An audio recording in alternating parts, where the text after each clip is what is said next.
احنا ممكن نخلي الاخت فاطمه في الاخر نتصور معاها كلنا.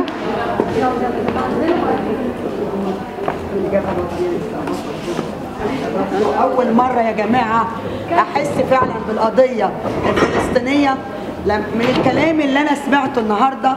يمكن ما كنتش حاسه بيها، ولكن انا لاول مره احس من الكلمات الرائعه من الناس اللي انا شايفاها النهارده ان هي بتكرم الست دي، وده تكريم لكل سيده مصريه وكل سيده عربيه، وانا اتشرف بكل السيدات اللي موجودين دول بنتعلم منهم. شكرا.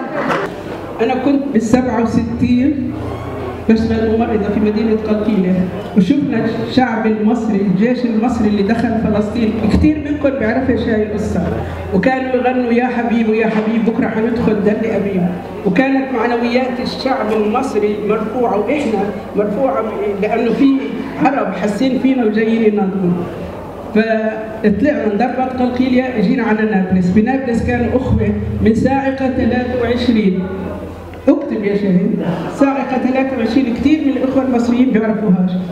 اتصاوبوا وأجوا على المستشفى اللي موجود في مدينة نابلس، وحاولوا الإسرائيليين ياخذوهم أسرى، فطلبوا مني الشباب المصريين إنه بدهم نهربهم. فأنا نزلت على نابلس بدور على بنت أخوه، عشان طلبوا مني أشوف لهم ملابس. نسيت بنت أخوه وقعدت أدور عليها. في واحد اسمه الله يرحمه استشهد، هو منير شرنار من نابلس. قال لي فاطمه ليش تبكي؟ شو بدك؟ نسيت شو بدي؟ قلت له بدي ملابس فلسطينيه وحطات فلسطينيه. قال لي ليش؟ قلت له، قال لي طب 5 دقائق بكون عندك، وراح جاب لي اياهم، وبالاخر تسلموا للجنود الاسرائيليين واخذوهم اسرى. قبل ما يروحوا اسرى هم فكروا انه انا بدي اتمني برا وهم مسافرين، اللي ترك ساعه معي، اللي ترك اوراق لزوجته، اللي ترك راديو امانات. فانا اعطيته لابوي، ابوي خباهم. انا انسجنت قبل ما هم يطلعوا من المعتقل. هذه قصه عن اخوتي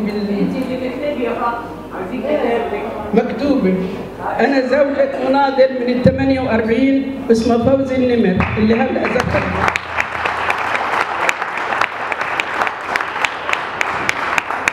بيكرم المناضلة العظيمة العربية الفلسطينية على مجهودك ونضالك في جهادك في حق أرضك، وحضرتك شرف لينا وكل المرأة العربية والمصرية، كلنا ضد الإرهاب. الشعب العربي كله ضد الإرهاب. شكرا كثير لك، والله ينصر الأمة العربية.